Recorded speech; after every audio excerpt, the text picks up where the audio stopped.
The broadcast is now starting. All attendees are in listen-only mode. Hi, everybody. Welcome to today's Pedestrian and Bicycle Information Center webinar.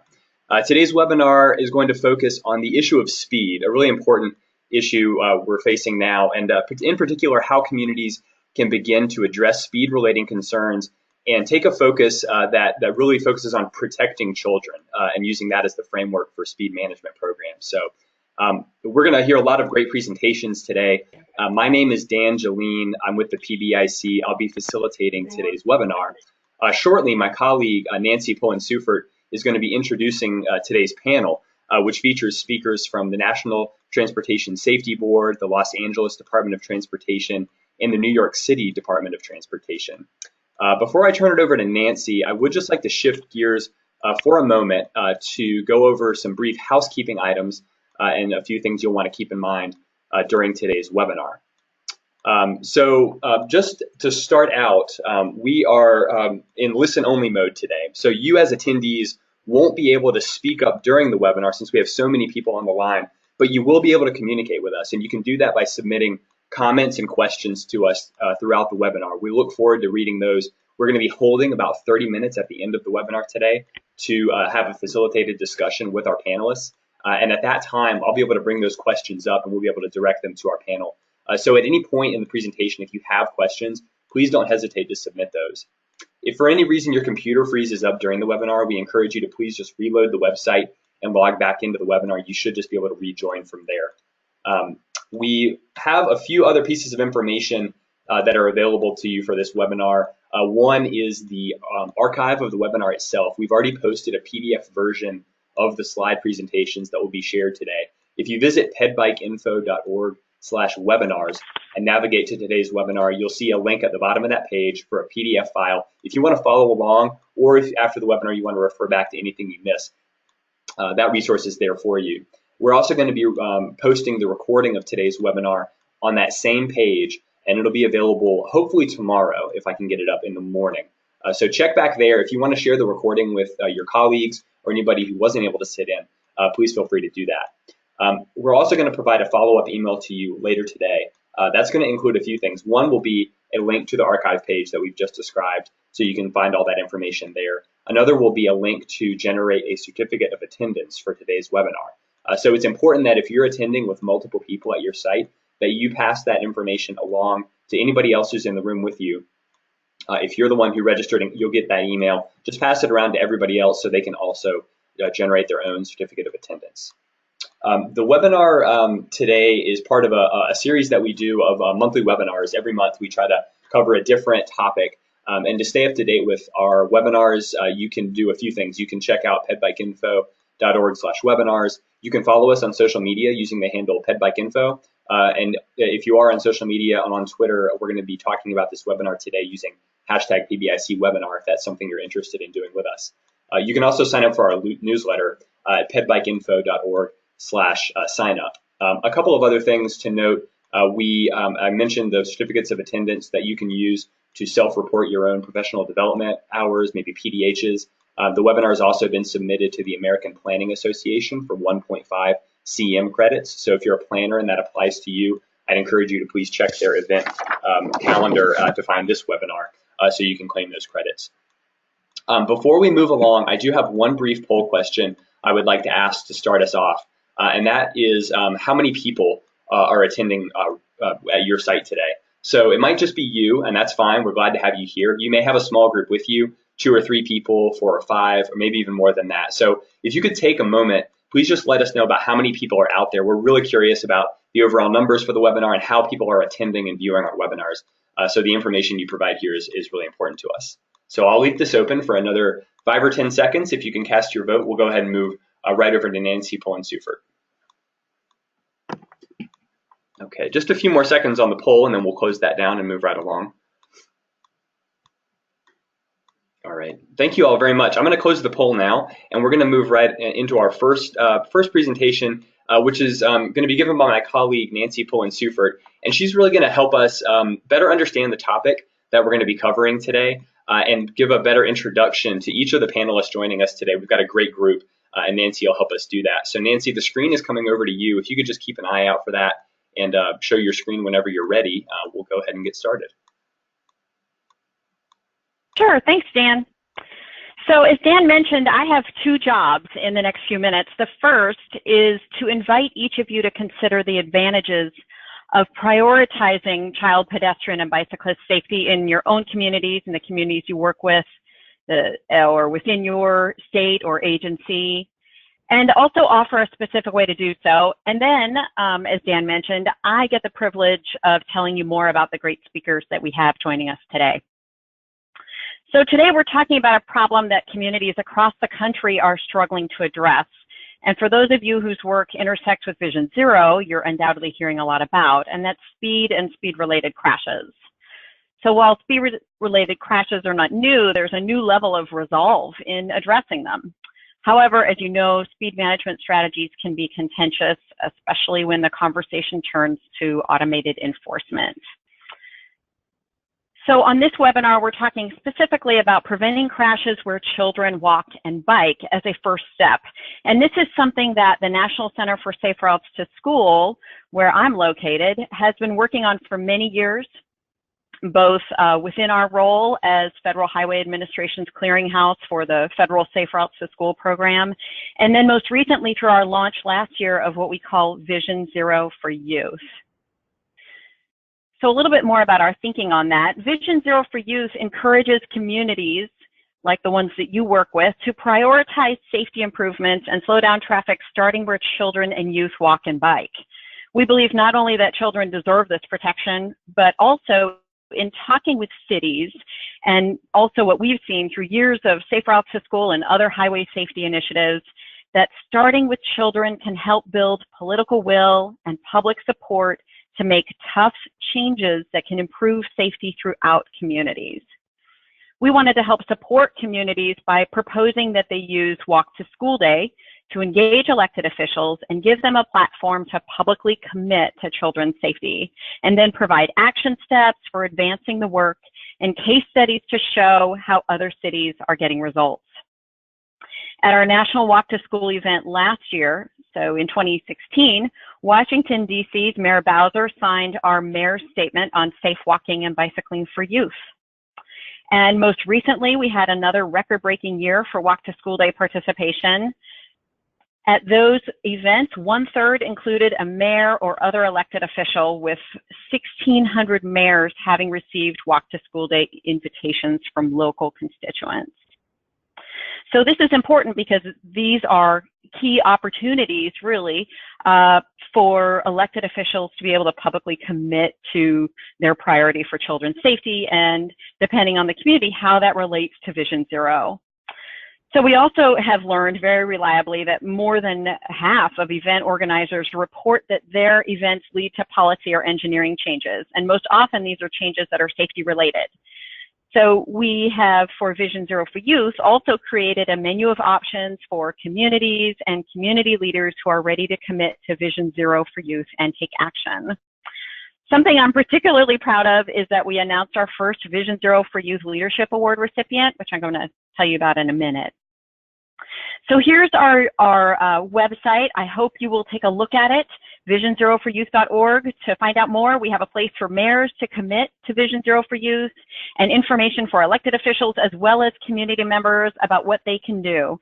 We also are growing our case study collection of examples to show how a focus on youth can be critical and how it can help have community-wide impact. So we're really both in our conversations with community leaders and communities, as well as sort of our own experience, really seeing that getting this kind of buy-in and community support can help make real changes, like our presenters are going to be talking about what they have been able to achieve and what they are still working to achieve. So we're going to start the conversation off in a few minutes hearing from Leah Walton, who's a safety advocate with the National Transportation Safety Board. She will give an overview of the NTSB's recent, very thorough report on addressing speed-related crashes and their recommendations for what needs to be done. During the Q&A at the end, she'll be joined by Ivan Chung, one of the study's authors. Leah has been working in transportation safety, starting with Mothers Against Drunk Driving, then the National Highway Traffic Safety Administration. Between those two organizations, she's worked on issues related to underage drinking, impaired driving, and pedestrian and school bus travel. So she's now in NTSB's Office of Safety Recommendations and Communications in the Safety Advocacy Division. Leah works on promoting NTSB's safety recommendations and advocating on behalf of the NTSB Most Wanted list. Ivan Chung is a transportation research analyst at NTSB, where he has co-managed many transportation safety studies with topics ranging from speeding, single unit trucks, curbside bus operation, and integrity management of gas transmission pipelines. Before joining the NTSB, he was with the Insurance Institute for Highway Safety, where he focused on aging drivers, speed, and the effects of red light cameras. So we're thankful to have both Leah and Ivan joining us today. Before I turn it over to them, I'm going to just tell you about each of our speakers today, and also tell you about our Vision Zero for Youth Award, which is really what relates to our next speaker. So after you hear from Leah, you're going to hear from Margot Ocañas, who's the Safe Routes to School Program Coordinator for the City of Los Angeles. The National Center for Safe Routes to School is pleased to have selected the Mayor of the City of Los Angeles, Eric Garcetti, and the LA Unified School District Superintendent, Dr. Michelle King, as the first recipients of the Vision Zero for Youth Award. LA was one of the first 2 cities to celebrate Walk to School Day when it began 20 years ago, and now Safe Routes to School is a core strategy of their Vision Zero program. We think the partnership between the school and the city, their data-driven approach, and their work in changing traffic safety culture, including by addressing speeding, makes them a model of what Vision Zero for Youth is all about. We'll soon be releasing a case study on the Vision Zero for Youth website, where you can read more about some of their amazing work. And of course, you'll hear lots of details from Margot today as well. So before her current role as Safe Routes to School Program Coordinator, Margot served as LA's first pedestrian coordinator. Her recent work has facilitated the City Council's adoption of a citywide Safe Routes to School prioritization methodology, launched the program's inaugural Safe Routes to School Action Plan, a citywide youth safety study, and a 4-year Walk to School Day evaluation report. And she authored the Vision Zero Safe Routes to School resolution adopted by the Los Angeles Unified School District Board of Education. Whew. Also, our third set of presenters, equally impressive. Nina Heyman is the Director of School Safety. She's joined today by Juan Martinez, the Director of Traffic Operations Policy, both at New York City DOT. New York City DOT has been at the forefront of school zone safety improvements and automated enforcement in school zones. In fact, we're pleased to have a case study about their successful efforts in measurably slowing down traffic near a school in Brooklyn on our Vision Zero for Youth website. Nina is responsible for developing safety improvements near schools citywide, with a focus on schools in Vision Zero priority geographies. Her unit is responsible for developing and implementing street redesign projects, including road diets, bicycle lanes, and intersection normalization. In addition, DOT school safety designates reduced speed limits adjacent to school properties and works with school communities to build support for innovative transportation projects. Nina has held a variety of policy and implementation jobs in the agency over the last 11 years. Juan Martinez has led policy for several of the agency's Vision Zero efforts, including the rollout of New York City's speed camera program, public awareness of the new 25-mile-per-hour speed limit, and expansion of pedestrian right-of-way within the crosswalk. Previously, Juan was with Transportation Alternatives, where he led the campaign to win legislative authorization for New York City's speed camera program and protection for pedestrian right-of-way within the crosswalk. So it is truly my privilege and my pleasure to be able to introduce all of our speakers and to have all of you out there be able to hear from them today. I look forward to learning from them myself. And on that, I want to go ahead and turn it over to Leah Walton from National Transportation Safety Board. Thank you, Nancy. I am happy to be here sharing with you all today about the speed study that was completed just recently over the summer. I am a safety advocate, as Nancy mentioned, in the Office of Safety Communications and Recommendations at the National Transportation Safety Board.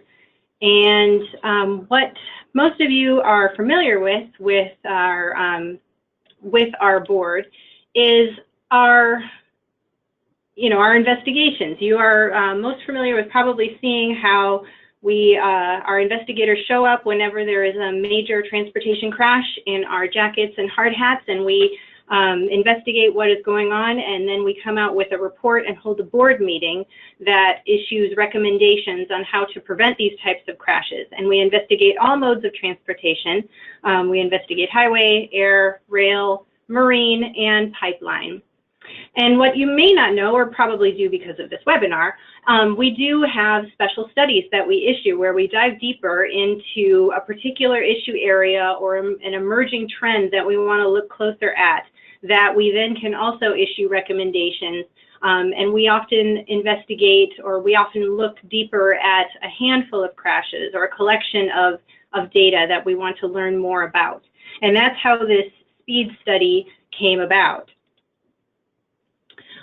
This speed study, again, was adopted by our board in July of 2017, and in it, we issue 19 safety recommendations to various federal agencies, some national organizations, and all 50 states. Speeding is one of the most common highway crash factors in the United States. In the 10-year period between 2005 and 2014, speeding-related crashes resulted in nearly 113,000 fatalities. The NTSB has a long history of investigating speeding-related accidents, particularly those involving commercial bus and truck drivers. However, passenger vehicles constitute about 3/4 of all speeding vehicles in fatal crashes. This study extends prior NTSB work by addressing the national safety issue of speeding among passenger vehicle drivers. The goals of this study were to summarize the scope of the speeding problem, to describe the risks of speeding, and to promote the use of proven and emerging speeding countermeasures, especially those that are broadly applicable but are underused or ineffectively used. The NTSB used a combination of quantitative and qualitative methods for this study, including a literature survey, analysis of speeding-related crash data, and interviews with a diverse group of traffic safety stakeholders. To ensure the accuracy of the study, these stakeholders also participated in a thorough technical review of the factual components of the study. From 2005 to 2014, motor vehicle crashes in which speeding is a factor accounted for nearly 113,000 fatalities on U.S. roads. These crashes are what staff refers to as speeding-related crashes in these studies. During the 10-year period, on average, more than 10,000 people died in these crashes each year, and that represented 31% of all traffic fatalities in the United States. As you can see, there's been a slight decline of speeding-related fatalities during this period. However, based on preliminary NHTSA data, there were 9,557 speeding-related deaths in 2015, an increase of 3% from 2014. This diagram illustrates the deaths in speeding-related crashes that are not limited to drivers and passengers of the speeding vehicles. In 2014, about 1,100 occupants in vehicles not considered speeding, about 300 pedestrians, and about 50 bicyclists died in speeding-related crashes. They comprised of approximately 15% of all speeding-related fatalities. All of you are very familiar with the increased risk that is involved with a speeding vehicle and a pedestrian. And this diagram shows that a pedestrian has a 50-50 chance of suffering a severe or fatal injury when struck by a vehicle at 31 miles per hour.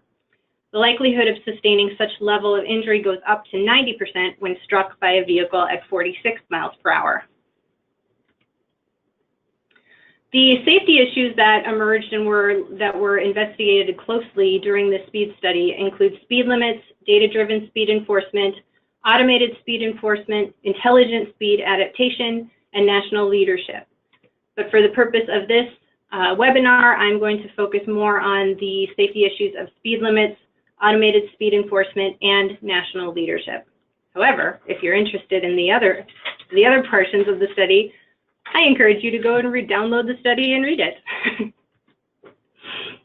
So in terms of speed limits, using the 85th percentile speed of free-flowing traffic to set or adjust speed limits assumes that the majority of drivers are reasonable and prudent and traveling at safe speeds. The most often cited research that supports the use of the 85th percentile speed was conducted in the late 1950s. The research finding that suggested the 85th percentile speed corresponds to low crash involvement rates was based on research on rural roads, and it may not apply to all road types. The emphasis on the 85th percentile speed when setting speed limits has some unintended consequences. First, it generates a feedback loop between speed limits and the 85th percentile speed. Some state and local authorities raise the posted speed limit to match the 85th percentile. In turn, the operating speed increases. This leads to additional pressure to further increase posted speed limits. Also, there are spillover effects. Studies have shown that when speed limits are raised in certain segments of rural interstates, the impacts are not limited to those segments. They led to higher overall speeds beyond the speed zones. An expert system is a software program that simulates the decision-making process of an expert in solving complex problems.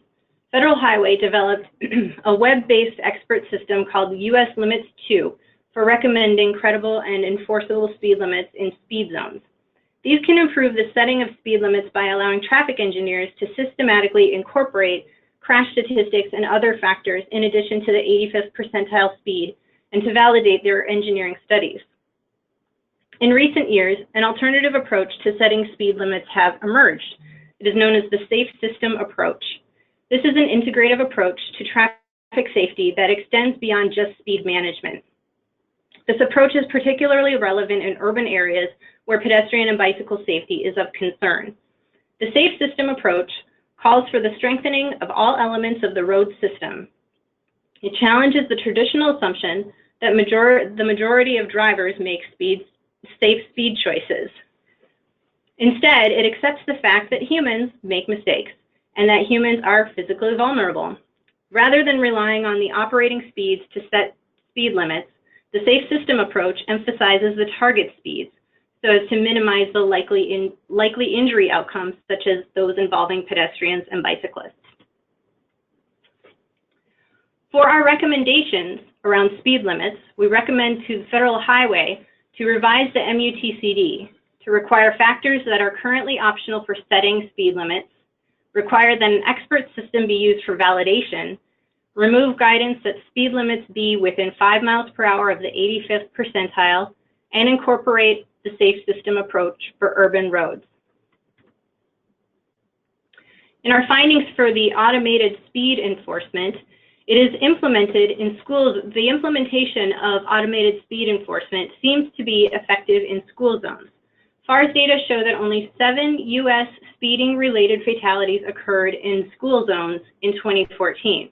However, some agencies with active ASE programs indicated that the locations where ASE was authorized did not adequately address the speeding-related crash hotspots in their communities, and they would like to place ASE equipment at locations most susceptible to speeding-related crashes.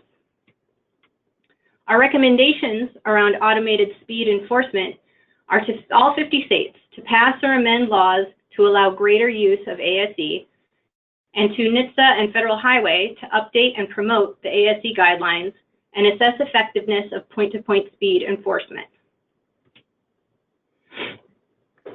On our national leadership, the findings is that the current level of emphasis on the speeding as a national traffic safety issue is lower than other programs.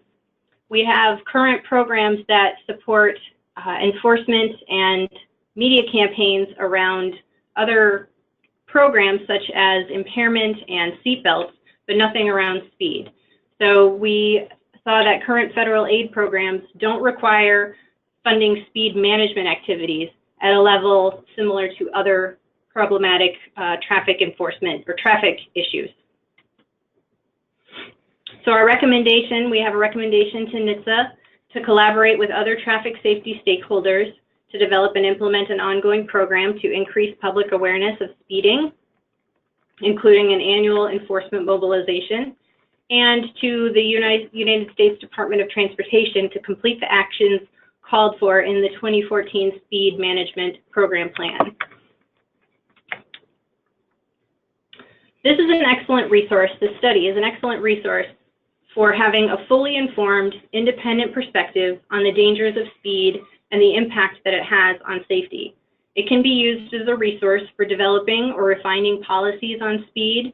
It can support legislative testimony if you have any laws going before your state or at the national level. And it can help in developing effective countermeasures in local or state level. It can be used in promoting the implementations of the recommendations around speed, which is what we hope it will be used for. To see the entire report, to download it, etc., you can go to ntsb.gov and find the tab for publications and go to our safety studies page, and I believe it's still right at the top of our safety studies. And we have, again, some presentations that we've given on this. We also have the board meeting presentation that we gave that I believe is on video that you can view as well. I wanted to also take a quick moment to pitch that we are working on a pedestrian safety study, which launched as the result of our pedestrian forum held in 2016. This study is investigating 15 pedestrian crashes, many from the DC and New York area, but also a few from Minnesota and from Maine. And this report will be a deep dive into these crashes that examine the countermeasures that were in place, what additional countermeasures are needed to prevent these types of crashes from occurring in the future. And we expect a board meeting and a final report on this special study in late 2018, so stay tuned on that. And with that, I will wrap up and turn it around to the next presenter. Thank you so much.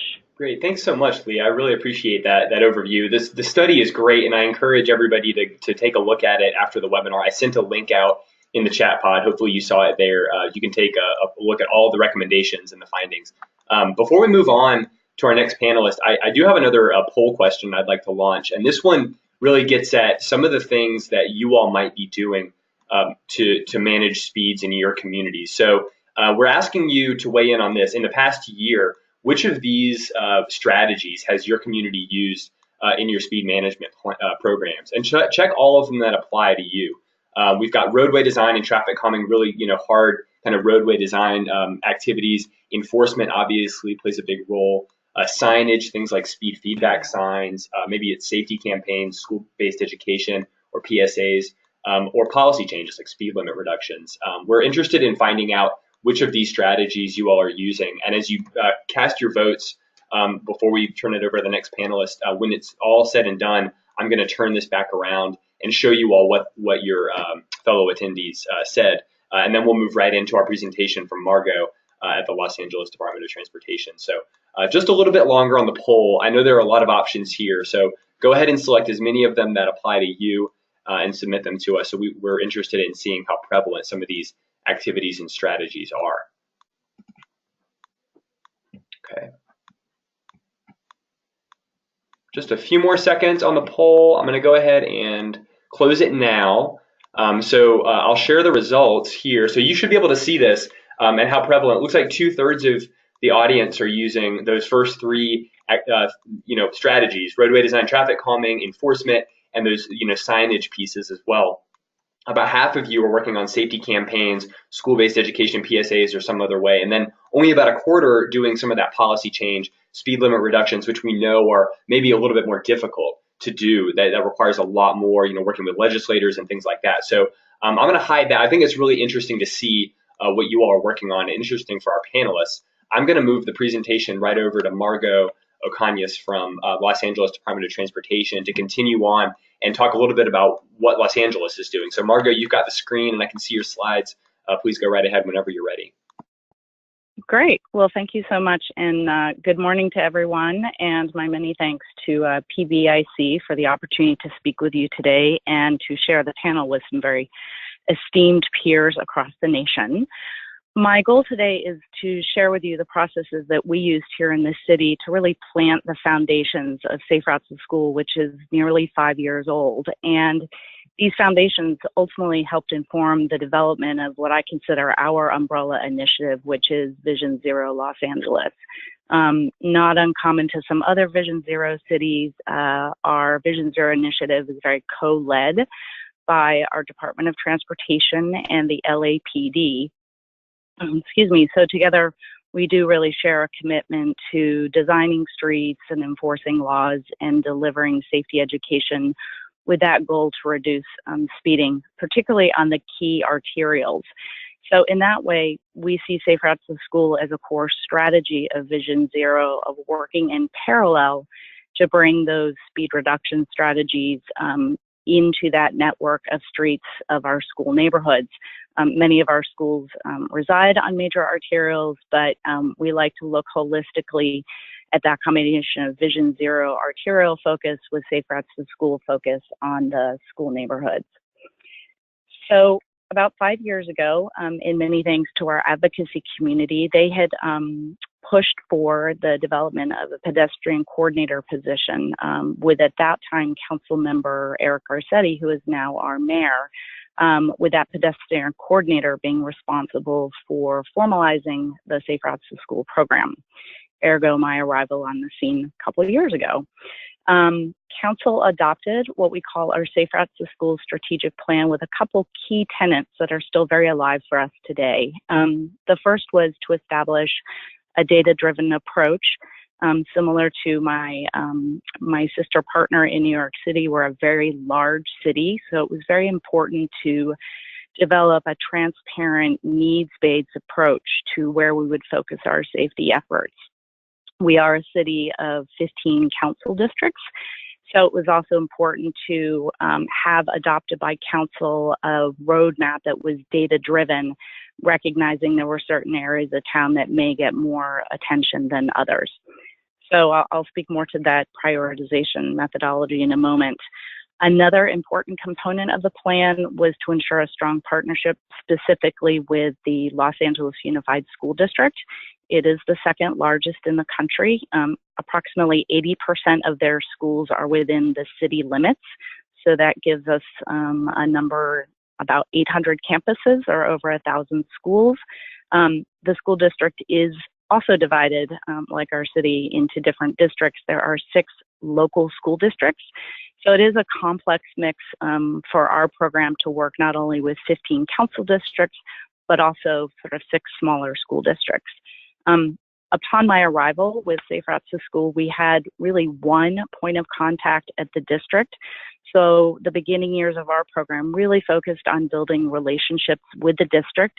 I'm pleased to say that we have an advisory committee of over 40 district participants and their staff, and have close working relationships with at least 60 principals at the local school level.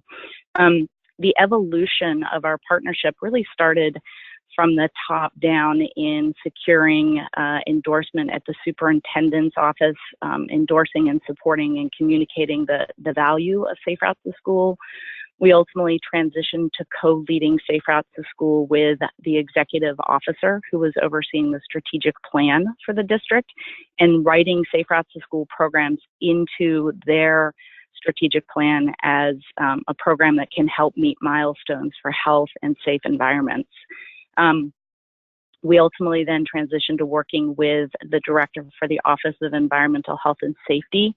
Their goal was to really help us build relationships with what I'll call the boots on the ground at the district. We had operations people, complex managers, and safety officers. And so they really helped build that relationship with our team so that as we had work that we wanted to implement, we were working from within the district. And ultimately, my current lead at the district is with the the community relations for facilities.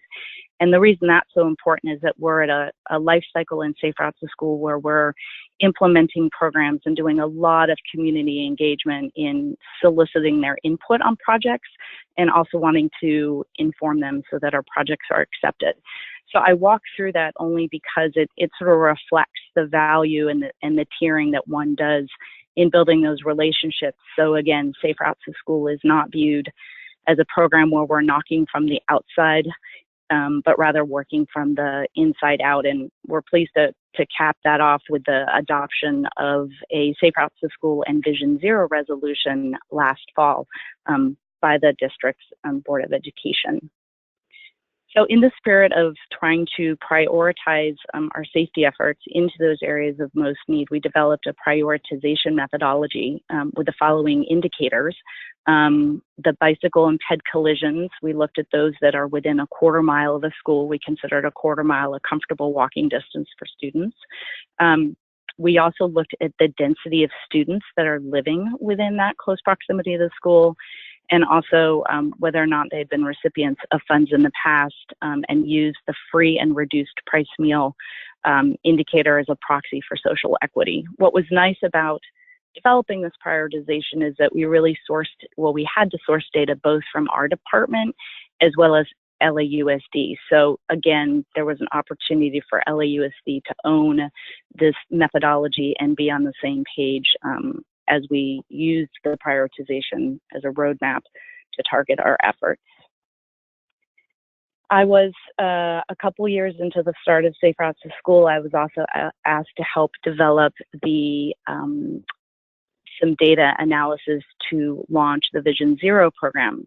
So specifically in 2015, we did a similar data-driven exercise similar to Safe Routes to School with slightly different indicators to identify those areas of the city for highest need. And as you can see, the red suggests that nearly 6% of our 7,500 miles of street where we have the highest proportion of fatalities that involve people walking.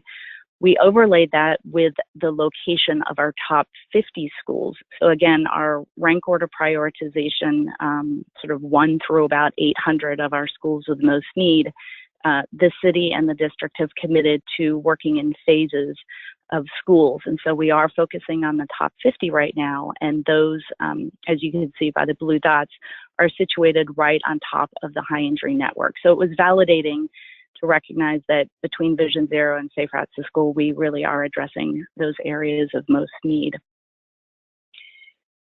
Again, to complement our work in the engineering and the enforcement and education, it was really important that we do a deep dive on understanding crash profiling, crash behaviors, and crash trends, particularly within school neighborhoods. We did look at these, we did the analysis for students or youth below the age of 22, the reason being that at LAUSD, you are able to remain in the district system until 22. So we wanted to make sure we were capturing that full student population. Some key learnings, though not surprising, is that our incidences of youth for walking and biking spiked, particularly during the drop-off period. And about every 4 days, we do have a student or a youth under the age of 22 that is seriously injured or killed. It was very helpful, again, to develop this analysis and propagate the youth study to our stakeholders, both in the elected offices and at the district, so that there's transparency and a building of awareness of how important traffic safety is. So not unlike my peer Safe Routes to School partners, we pursue a strategy of the 5 E's. And so starting in 2014, we worked very aggressively to secure funds to help the program pursue the activities that I'll touch on over the next couple of slides. We put a big lift into securing funds to build out improvements. That $17 million is to support the construction of improvements at 9 of those top 50 schools. And the $3 million is in fact to support the development of a Safe Routes to School plan, specifically a street improvement plan for the remaining 41 schools. So within the next 30 months, we will have completed an engineering plan for all top 50 schools, and then we'll be looking, or for the top 41, and then looking for funds to actually build them out. Another important component was to invest in education, enforcement, and encouragement, and I'll dive into those in just a bit. As Nancy mentioned earlier, it was important about midway through, so about a year ago, November 2016, it was important for us with the launch of Vision Zero for us to take stock of where Safe Routes School has come from and how we can blend with the desired outcomes of Vision Zero. So what I'm sharing with you is really the 4 key tenets or desired outcomes of Vision Zero that we share here at Safe Routes to School. So creating the safe streets, developing that culture, and really promoting those dialogues and conversations around safety and how to encourage people to better understand the importance of traffic safety. Obviously adopting policy, the resolution being one of those, and to continue to do the deep dive on the data and communicate that data to build more champions of the program. I had mentioned before that we are both building out engineering improvements at 9 schools, as well as developing plans to ultimately do so at 41 schools. One of the important criteria of these projects is to look at the long-range plans that we have in our city and use Safe Routes to School as a mechanism to help build that out. So, for example, we have a high injury network, and again, with the overlay of those top 50 schools on that network, we look at how we can put engineering improvements and make recommendations both on the arterials that are close to those schools as well as into the neighborhood. We also have a long-range mobility plan where we've identified something called neighborhood enhanced networks. These are connector streets off of the major arterials where we're planning proposed bike lanes. And so Safe Routes to School is a mechanism for us to physically get those traffic calming measures into a neighborhood network. And we, in the spirit of data, are really pushing hard to do evaluation both quantitatively and qualitatively before the implementation of these projects. In order to create the 41 plans around the schools, we have learned to really be as robust as possible in those that we engage in the process. Again, as I mentioned before, we had very limited contact with the district in the early days. And so one of my objectives has been to bring as many voices to the table when we develop a plan, our first step being something called a walking safety assessment. It's a very public participatory process. And we are really pleased that on average, we have 40 to 60 stakeholders participating in neighborhood walks, and those people are representatives from our city attorney, our city police, our school police, our district operations, again, complex program managers and safety officers, in addition to the parents who participate in those walks. Ultimately, we also include middle school students, and they've been really great champions for that process. In the process of waiting for, or while we are securing the funds to actually develop or build out or construct those plans, we've been very aggressive in looking at opportunities for near-term solutions. So as you can see with our fields crew there, not unsimilar to other cities, really implementing temporary curb extensions, making sure our crosswalks are up to the high visibility standards, and changing some signal timing in advance of the larger build out. One of the things that I'm particularly proud of, again, in the spirit of data collection, is to inform the engineering plans, as well as to inform maybe what emphasis of safety education is to collect travel tally data. So I think Safe Routes to School people are familiar with this approach. What we're pleased to say is that this is now a process that is on its way to being institutionalized within the school district.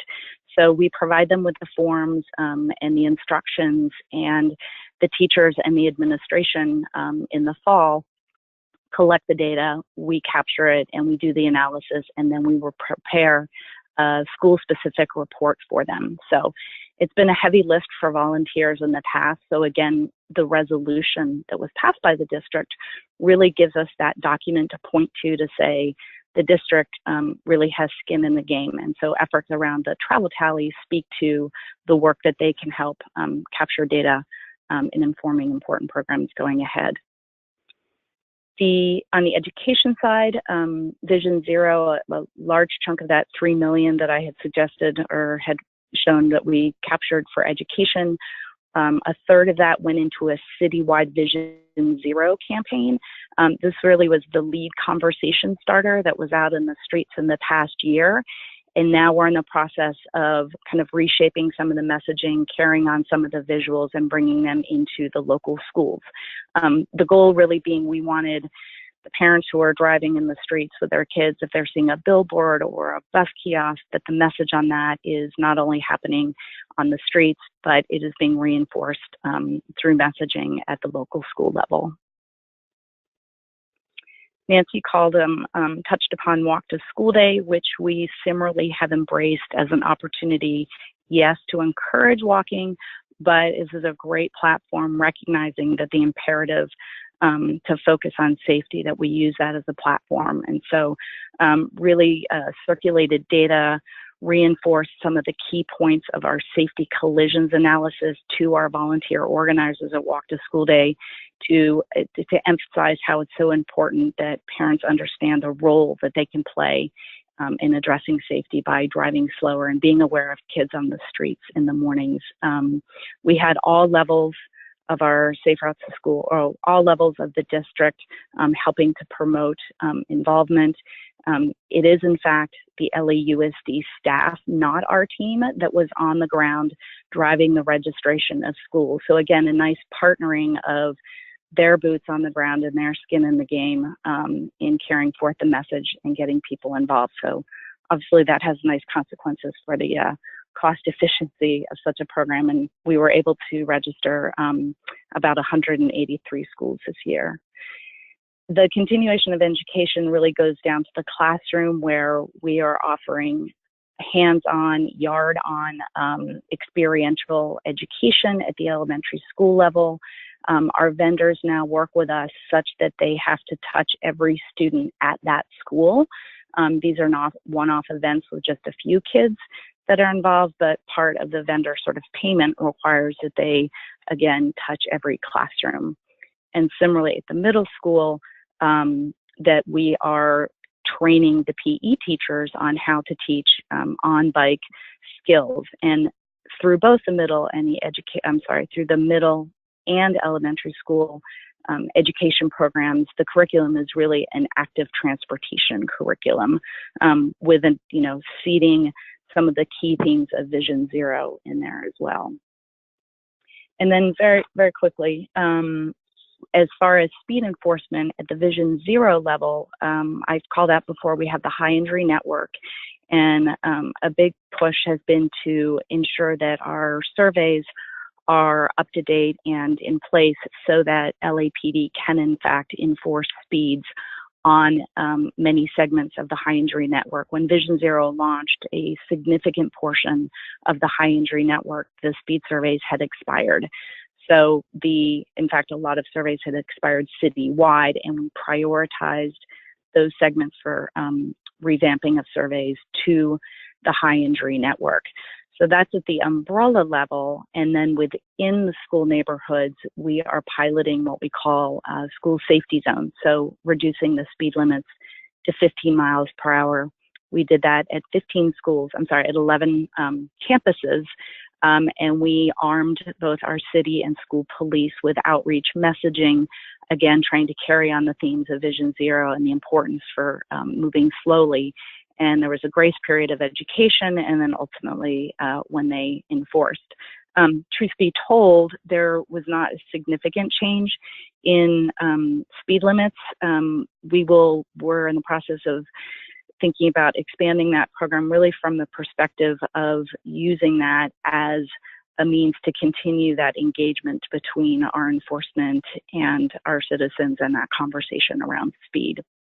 And then lastly, our key speed enforcement related program is something called the School Valet, which may exist at many of your schools already, but we do not have a safety patrol program. So we recognize that visibility of enforcement or visibility to where students are walking is really critical.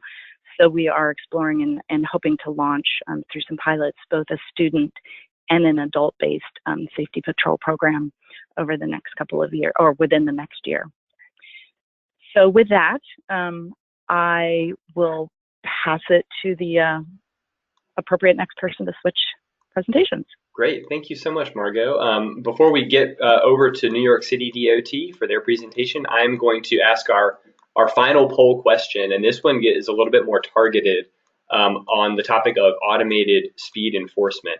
So read this statement: my community is supportive of using automated speed enforcement to manage traffic speeds, and pick the option that best represents whether you agree or disagree and how strongly with that statement, reflecting your own community's attitudes and current practices toward automated speed enforcement. We're expecting to see a bit of a diverse set of responses here, but I wanted to ask this because we're going to be hearing a little bit more about automated speed enforcement. We know that it's one of those tools in our toolbox, but it can be a little bit more difficult to use sometimes. So take a few more seconds, and then we'll get right into the next presentation and not delay too much. And then we'll still have time for that Q&A session at the end.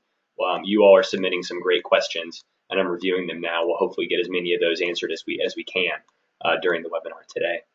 So just a little bit longer on this poll question. Let us know about your community's attitudes toward automated speed enforcement as best as you can figure from for the responses given here and your own knowledge. I'm going to go ahead and close it now so we can continue to move, but I don't want to miss the opportunity to share the results with you all. So there they are.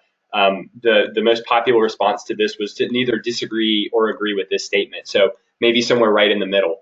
Your community doesn't have a really strong feeling or one way or the other on it. But overall, it seems like more of you may be in the disagree or strongly disagree camp. Some communities may not be as supportive then of using automated speed enforcement, but some are agreeing, and then some even strongly agreeing with those. So I'm gonna, those are really interesting responses to share, and we're glad that you were able to share that information with us.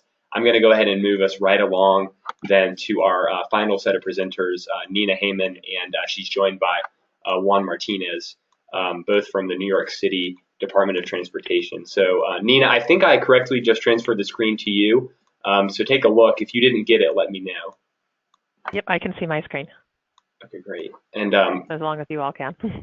I can't see it yet, but did you press that button that says show my screen?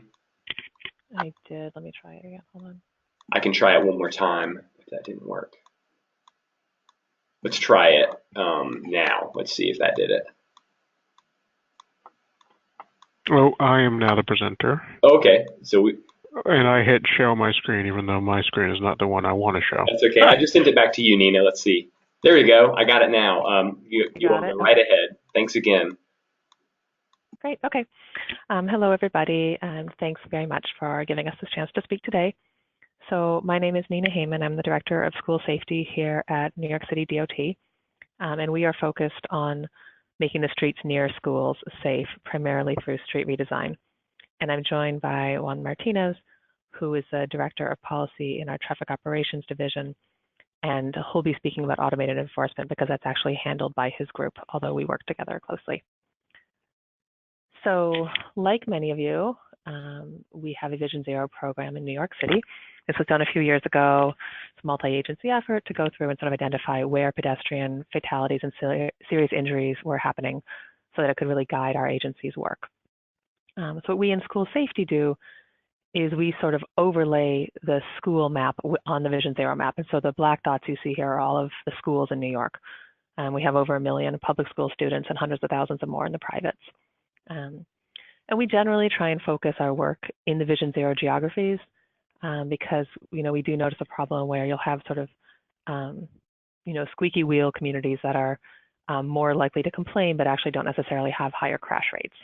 So we try and really have a data-driven approach to our work. And we do about 15 in-house street redesigns a year, which can be, 2-mile-long corridors or intersection projects. Then we have about 90 capital projects around the city, which are done by outside forces. That's like 150 million. And then we do about 100 school slow zones a year where we reduce the speed limit next to a school. So our group is really focused on street redesigns, as I was mentioning, and we're trying to really move away from a signage-based approach, which we'd used in the past, where you sort of alert drivers to the presence of schools, but without doing additional redesign work, we've sort of found that that wasn't in New York particularly effective at reducing crashes. So I'm just going to talk briefly about 2 projects we've done recently at DOT that were near schools. So this is Oceana and 210th Street in Eastern Queens. For those of you familiar with New York, this is almost on the edge of Long Island. So this is very, very suburban New York. This is not Manhattan by any means. So the corridor here had a public middle school 74 at the top of the corridor. Very wide street, 50 feet wide, 1 moving lane each direction. And we had excessive speeding along the corridor, which the school had been complaining about. And actually there'd been some sort of horrific crashes. And then this will be familiar with anyone who works near schools. We had a lot of this kind of nonsense happening at pickup and drop off with people triple parking and making U-turns and kids sort of emerging from vehicles that were parked illegally in the middle of the roadway and kind of darting between parked cars. When we did speed surveys, we had excessive speeding on this entire length of roadway. Vehicles clocked as high as 49 miles an hour when the signage indicated you should travel 25, which is our citywide limit in New York. So a real big speeding problem. So our proposal was to put in a parking protected shared bicycle lane. Wasn't that we were desperate to do a bike lane, but this is the quickest and fastest way of narrowing a roadway in New York, is you just shift the parked cars over, and then why not put a bike lane in that space? Especially since actually there was this lane would connect to popular bicycle trails. And this goes back to what other folks have said. We found it very important to involve students where we can, especially on projects that are pretty significant and might be contentious. So we worked with the school and brought a bunch of kids out to actually, you can see spray paint in the bike lane, do the layout lines, set them up with radar guns. This only took like an hour and a half, but it was great. It got us good press and really helped sort of protect the project as folks complained later on. So here's just some nice before and afters. And you can see students crossing on the right at what had previously been a sort of hairy condition. And another before and after right in front of the school. And we just put this in a couple months ago, but we've already seen great data in terms of a reduction in speeding.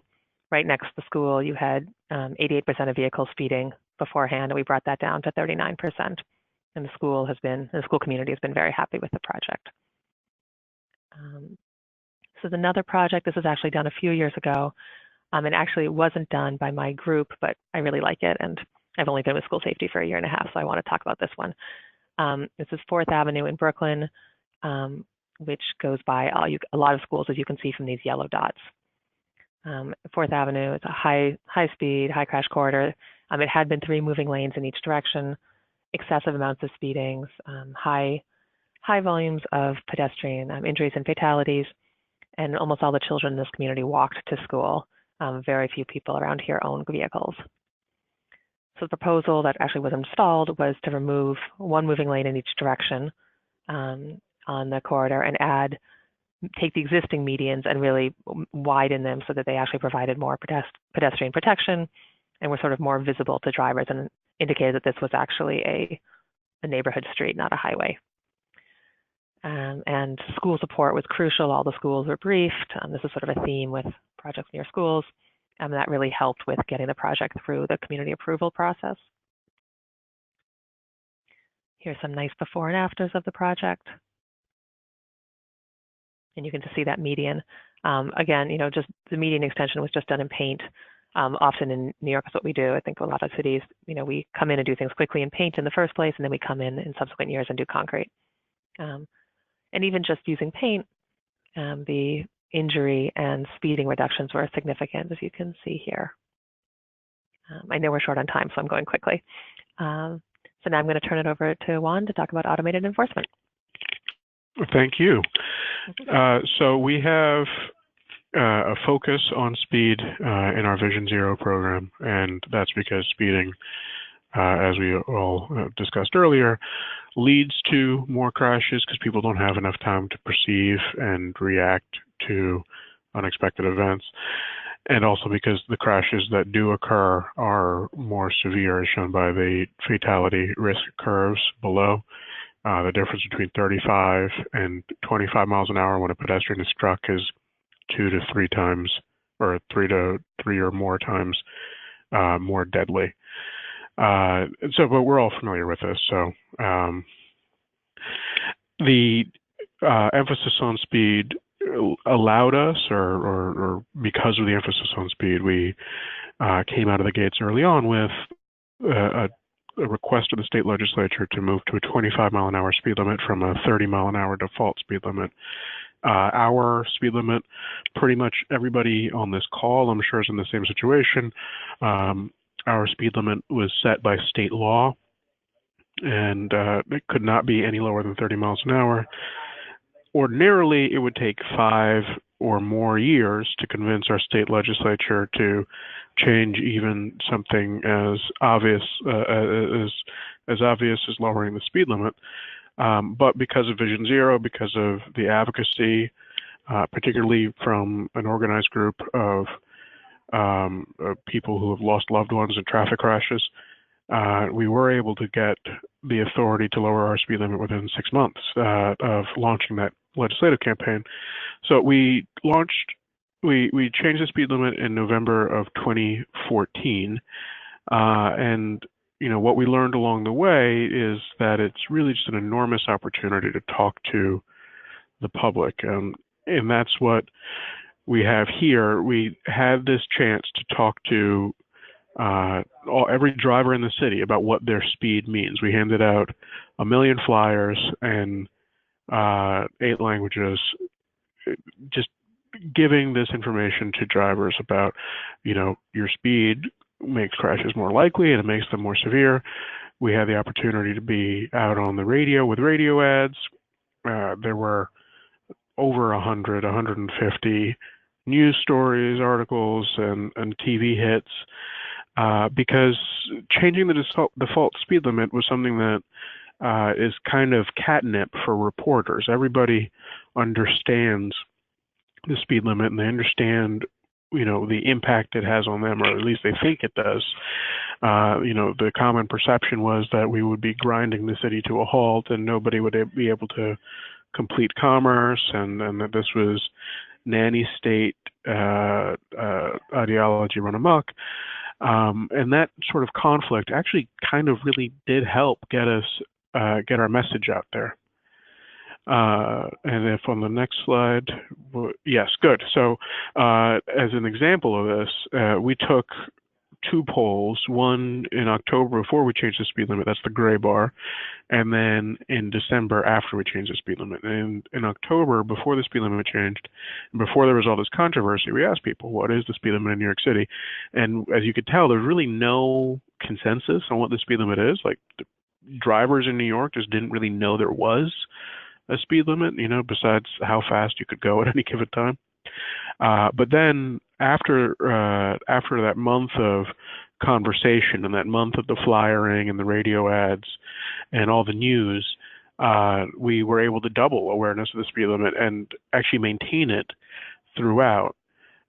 We've tried a number of different tactics to keep this awareness up high, including having 25 mile an hour messages on the back of Muni meter receipts and continuing to have our advertisements. So along with the 25 mile an hour new speed limit, we also have a speed camera campaign which issued its first violation in January 2014. And it's funny because that's also when we launched Vision Zero. In order to get the authorization from the state legislature to start a speed camera program, was actually a 10-year campaign, which coincidentally was won by the city in late 2013 we had the authority to use up to 20 use speed cameras in up to 20 school zones. And again, coming out of the gate on Vision Zero, the same coalition of advocates and nonprofits and the city working together were able to expand that program from 20 school zones to 140. So what you see here are the two types of speed cameras that we operate in New York City. On the left is a mobile speed camera. It's, you know, the radar and everything is in a van, and these 40 units are rotated throughout the city at schools across the city. And then on the right, we have the fixed cameras, which there are 100 school zones with those cameras, and these are we've seen great results with these in particular. And when I'm talking about the program generally, I'm talking about the fixed cameras. And specifically, this is my favorite slide where we show the decline in the number of violations that are issued at these cameras. At a typical camera, in a year and a half, we see a decline of over 2/3 in speeding. And what's really remarkable is that it is on, if you're familiar with New York City, these are high crash arterials across the city. Ocean Parkway, Atlantic Avenue, the Grand Concourse, these are all streets which are very challenging to design, number one, and number two, they're very high priorities for speed enforcement because of the number of conflicts, the number of people, and the amount of speeding. And I also just want to point out that when citing our fixed cameras, with our mobile cameras, we try to go to every school in the city, but with our fixed cameras, we really did concentrate on finding the school zones which were the highest crash areas with high speeding. I'll get into it a little bit later, but the school zone framework is really a limitation for this program. But on the next slide, what we see is that an example of what I'm talking about, where Linden Boulevard is a very challenging street for us to redesign. It's a major east-west route in Brooklyn, a lot of freight traveling on a lot of trucks carrying freight, a lot of buses, huge volumes. It's not the type of street where we could fix it with speed bumps, right? Taking away a lane on Linden Boulevard is very difficult. But with a speed camera, what we can do is address speeding 11 miles over the speed limit, address it quickly, right? It plummets like a rock, and leave the driving experience undisturbed for everybody who's not speeding, right?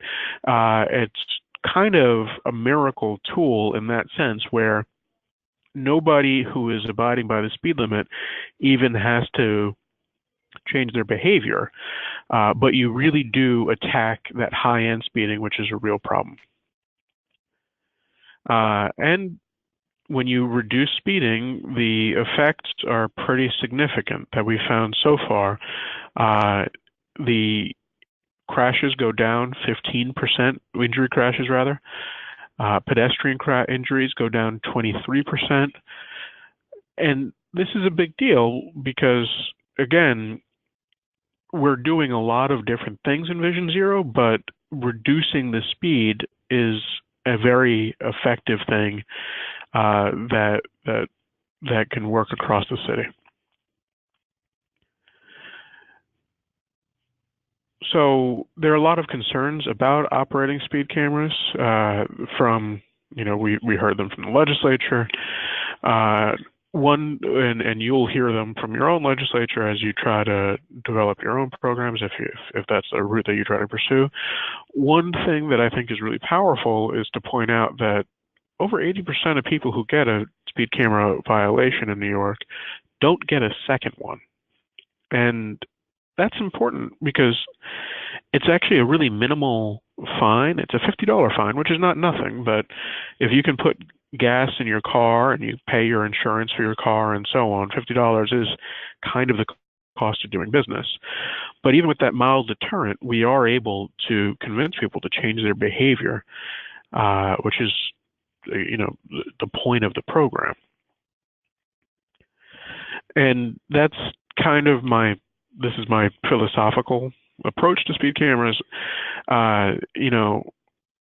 If you look at, people who understand deterrence theory, and I'm not one of them, but my understanding of deterrence theory is that you can deter people by ratcheting up the severity of the punishment or ratcheting up the person's perception that they're going to get caught. And with speed cameras, it's not a very severe punishment, but people have this perception, if they have this perception that enforcement is everywhere, they'll be deterred from breaking the law. With police enforcement, you're really kind of hampered, where you can't, it's very difficult to get that perceived risk of apprehension to be very high. However, as a result, the punishment has to be very severe. You really have to bring the hammer down on people with points and so on. So, to my mind, from encouraging compliance with the law, speed cameras are actually a really effective tool. So we have really significant limitations with our speed camera program, and Leah from the NTSB mentioned it earlier. But number one, being limited to school zones and school hours does us a serious disservice, because school hours are not the most high-speed hours of the day, right? We have a significant pedestrian fatality and severe injury problem after hours, disproportionate to the number of pedestrians who are out on the street. And that has a lot to do with the fact that the drivers are not slowed down by congestion. They're not slowed down by double parked cars. They feel like it's safe to floor it. And when they're going at higher speeds, and something unexpected happens, like a pedestrian who wasn't visible to them is right in front of them, they can't stop in time. And so having the speed cameras be limited to school hours is actually a tremendous disservice in our ability to keep people safe. That's one. And then the second point on the next slide is that the school zone definition in New York is very restrictive. If you look at this map right here, the dark navy blue lines are the school zone, the streets which abut the school building a quarter mile from the school building. So within the quarter mile radius, right, this school is actually in the top 25% for injuries during school hours on school days in New York City, right? Of the 2,300 some odd school buildings in this city, this is in that top, whatever that is, 600 or so schools for injuries. It's the type of place that we want to put a speed camera. But when we went, we investigated it, we found that the streets that we were allowed to put a speed camera on are very sleepy, very quiet. There's no speeding. But if you look, you see our friend Linden Boulevard right in there again in that quarter mile radius. That's the type of street that we actually want to be able to put the camera. But at this location, we can't, because it's not on one of those streets abutting the school building. We're working with our legislature, trying to get some flexibility on the time of day and the geography questions. My hope is that any jurisdiction which is pursuing automated speed camera enforcement learns from our mistakes, and some have. Some have had quite a bit of success pursuing a model where the legislature restricts them to high crash streets. And ultimately, that is by far the best model for everybody involved. The reason the legislature restricted us to school zones was out of this fear that we were going to wield this program in a way that generated a lot of money but didn't generate a lot of safety. And instead of restricting us to high crash streets, we we got stuck with this school model, which again limits us to school zones and limits us to school hours, and thereby limits our effectiveness.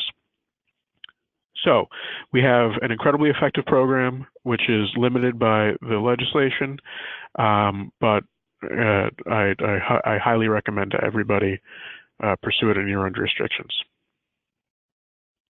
Great. Thank you so much, Juan, and thank you, Nina, for a great overview of what you all are doing in New York City. I'm going to move things back over to my screen, and we can get into a little bit of a Q&A with the time that we have remaining. So let me just do that. Let me toggle my screen here. I've put our contact information for some of our panelists up on the screen so that hopefully if we don't get to your question, you will be able to reach out to them or to us to get those answered. The first one that I wanted to get your thoughts on is a big question that when it was submitted, I really thought that's the core issue that we have here. The question is, how do we change a culture that treats speed as either innocuous or as an entitlement? It really seems like we've been able to move the needle and change public perception on other key issues like things like seatbelt use or drinking and driving. But why is it so tough for us to really shift and change public attitudes about speed and really convince people that this is the problem? And I'd like to ask if Leah and Ivan could weigh in on this first. From your perspective, having done the study, what do you see as the big hurdle with getting speed to really become an issue in people's minds? Sure, thanks. And I just wanted to let you all know that Ivan had to step out for a moment, but he is hoping that he can get back to participate in this conversation. And this question is really the million-dollar question because it is something that we are just kind of baffled by and grappling with, and also why we did this study. You know, we have seen, like you mentioned, you know, occupant protection and impaired driving, you know, those were raised to high levels of attention decades ago, and we have seen a consistent lowering and lowering of those fatalities. And one thing, you know, I feel like in that respect, you can see a behavior that takes place. You know, when we worked with young children, going to them talking about buckling up your seatbelt, there was an action that they were engaged with. But when a child is riding in a car, they may or may not realize that a car is speeding, so they can't say, you know, Mom or Dad, slow down. They may not understand the speedometer, et cetera. But I really do feel as though raising this in the, you know, in the public eye to the attention, to the same level as impairment and distraction and occupant protection and fatigue that we really have put a high focus on, I think that if we really insert that into the conversation around traffic safety, that we would start seeing people making some changes. And again, you know, the most effective programs have had both an communications and outreach component as well as an enforcement component. You know, those really have to go hand in hand. And once people start seeing that this is, you know, this is serious and that it won't be tolerated, then hopefully we will start to see those crashes and fatalities decrease as we have seen the other issue areas. But until this is really looked at as a serious problem, and I really think that the study that Ivan worked on has some really important data points that can be brought to light to show how significant this problem actually is, that it may start becoming more of a popular topic of conversation around, you know, among the transportation safety professionals as well as just the general public. Yeah, that's a great response. I think is such a challenging issue that I think it really does start. It seems to start with local programs like the ones that we heard about in New York City and Los Angeles and many other communities that are working on these to really begin to turn the tide. But it is going to take a really sustained effort, I think. So thanks for that. I want to send the next question over to our panelists from both New York City and Los Angeles. Obviously, you all have that local, that city perspective on your programs and things that you're doing. We have a lot of attendees that are from other types of agencies, in particular state departments of transportation, as well as MPOs and maybe even RPOs, regional organizations that want to get involved and get engaged in some of these discussions, and are wondering the best ways to, at least from a state perspective, for example, approach local agencies and really begin conversations, having conversations about these issues. And I'm wondering if your cities, maybe starting in Los Angeles, what sort of conversations or relationships have you been able to make with your state DOT, and have you been able to get some support for doing some speed management or making design changes in particular that have been able to support some of the things you're trying to do around speed? Certainly. Thank you, Dan. I think I'll be very honest that the Safe Routes to School program itself has been relatively limited in its engagement at the state level. Obviously, we applied to the state for the Active Transportation Program funds to help implement our programs. Again, this is sort of another point that reinforces the really close collaboration between the Safe Routes to School program and Vision Zero. I've really looked to our Vision Zero team, who interfaces at the state level, particularly in the policy arena. So it was exciting to see what New York had done as far as bringing down their citywide speed limit. While we're not considering that per se, we have recognized that there are other cities in California that share an interest in addressing the 85th percentile role. So that is something that together as a united front, these various cities are going to Sacramento and pushing for movement in that area. So while the Safe Routes to School program is relatively limited in its bandwidth, so because I work so closely with Vision Zero, some of those policy options I will pass along to them, and then they work at the state level on behalf of really the department overall. Okay. And in New York City, what sort of engagement or maybe lessons that you recommend others from state agencies take and use when trying to engage local communities on safety or speed in particular? So, and not to cut Nina off, but one thing in particular that I've noticed from talking with cities across the country, not so much in New York, actually not at all in New York, but most cities have a difficult relationship, or most jurisdictions have a difficult relationship with state DOTs in regards to the speed limits on major streets that cut through the jurisdiction. And the concern that the state DOT has often doesn't align with the jurisdiction that has a downtown with a speed limit of 45 miles an hour. And I've seen that. I've seen it in Fort Lauderdale, for instance, where you have these very high speed limits, and it's really just inhospitable to a thriving downtown, let alone the pedestrian safety implications.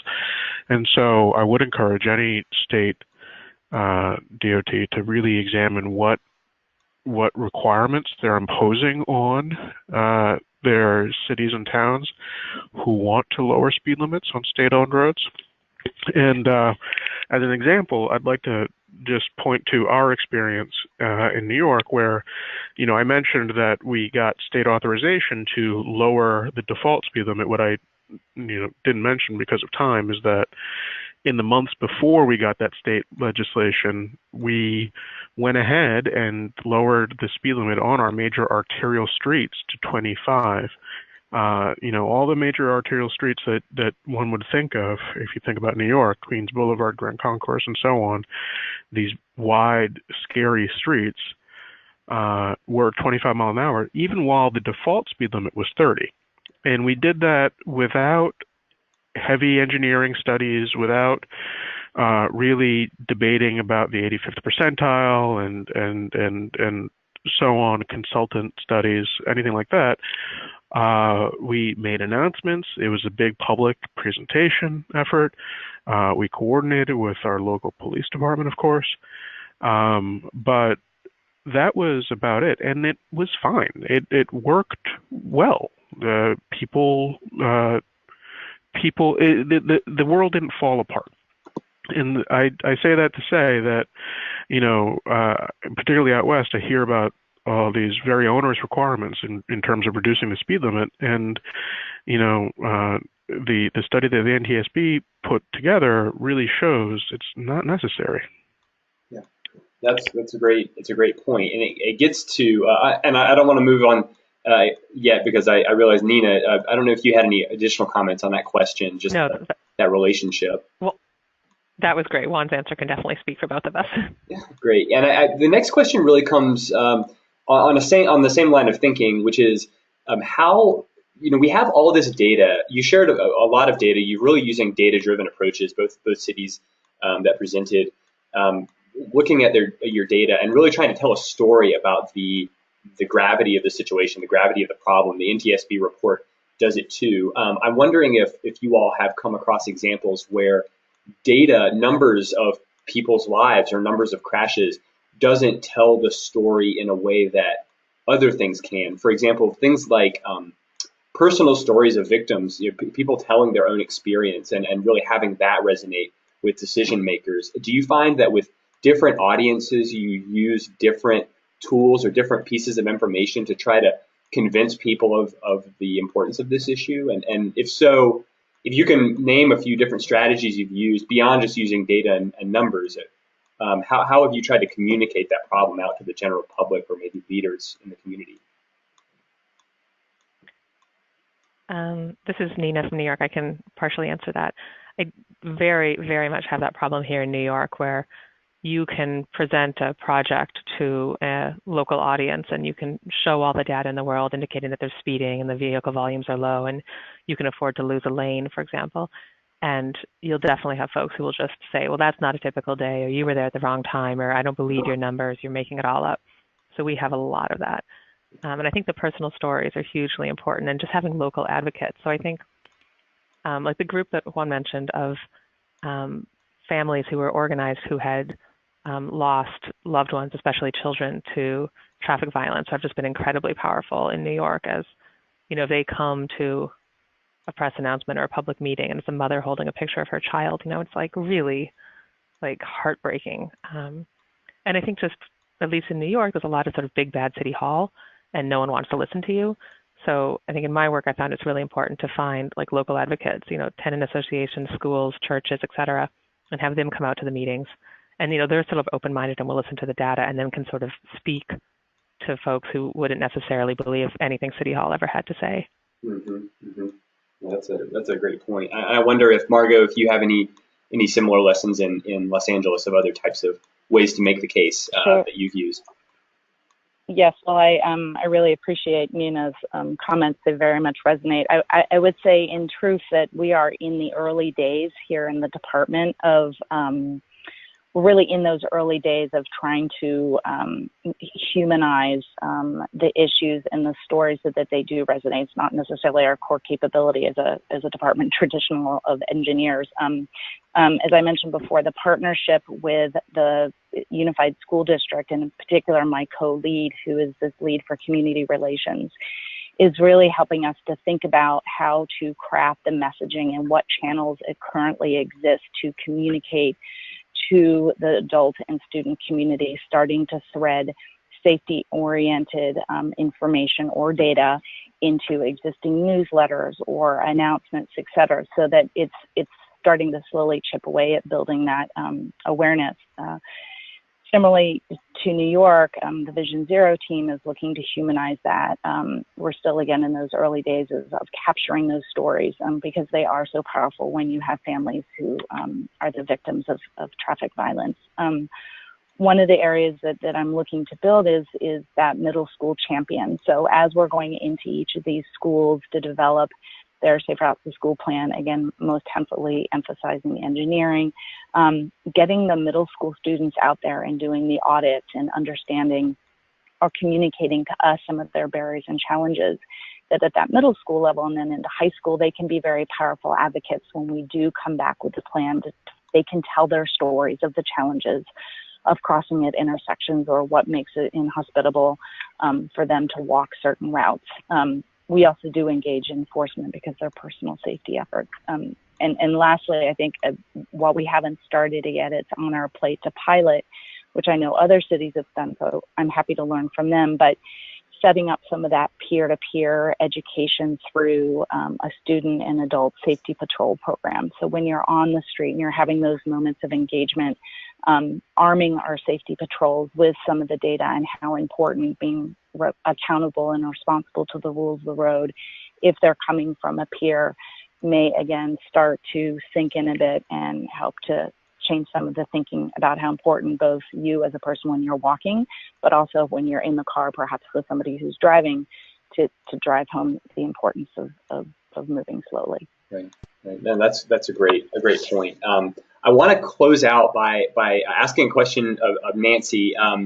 Nancy, with your work on the Vision Zero for Youth initiative and all the work you're doing to kind of look at more broadly what cities are doing around the country and what communities can do to prioritize children, how prevalent are you seeing this framework of really starting safety programs and speed focused programs around the issue of children and framing it in that way? And are you seeing this as a really successful model that other communities could adopt?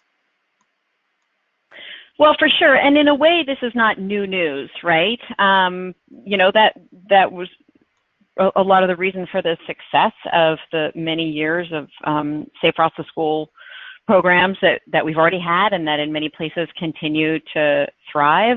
I think what we're doing is trying to lift up that benefit, both the importance of protecting children along with how that can be used to help leverage buy-in and support to do bigger things like getting buy-in about automated enforcement that can help improve safety for everyone. And really, when you were asking that question, Jan, about how do we get acceptance for slowing down, right? Or basically making speeding be less acceptable. Sometimes it's about giving people a chance to try new behaviors. And sometimes the behavior tryout has to come before the values shift will come. And so school zones where we can really focus efforts to slow down speeds can then be an opportunity to help build some buy-in for the fact that, gosh, slowing down is not so bad. I can still get where I need to go. Right. So I kind of like to, think about us turning that on its head a little bit too. Yeah, no, that's a really great point. And it's a nice way to leave it too, because I think it issues a challenge maybe to all the folks in the room today and maybe those who are watching the recording. Let's maybe think about how we can prioritize our programs and really shift that focus over to speed as a core issue. I want to say thank you to all of our panelists who joined us today. Leah Walton, Ivan Chung, Nancy Pullen-Sufert, Margot Kanyas, Nina Heyman, and Juan Martinez, all for their perspective and their presentations. I don't want to end the webinar without mentioning that there is going to be a webinar next week by the Vision Zero Network that's going to continue a discussion on this topic. It looks really relevant for you all if you're interested in this, which is really going to look at speed management and some lessons from Portland, Oregon. So that's next Wednesday, 1 p.m. Eastern time. I encourage you to sign up for that one. They do really great work at the Vision Zero Network. So take a look at that. You're going to be getting an email from me later today with all of the webinar archive information, the certificate page, and you're going to see a survey when you leave the webinar today asking about your impressions and for your feedback. And we really appreciate if you would take a few minutes to send us your comments and tell us how we did today. So thank you to all of our panelists. Again, thank you all for joining the webinar today, and I hope you all have a great day. Thank you.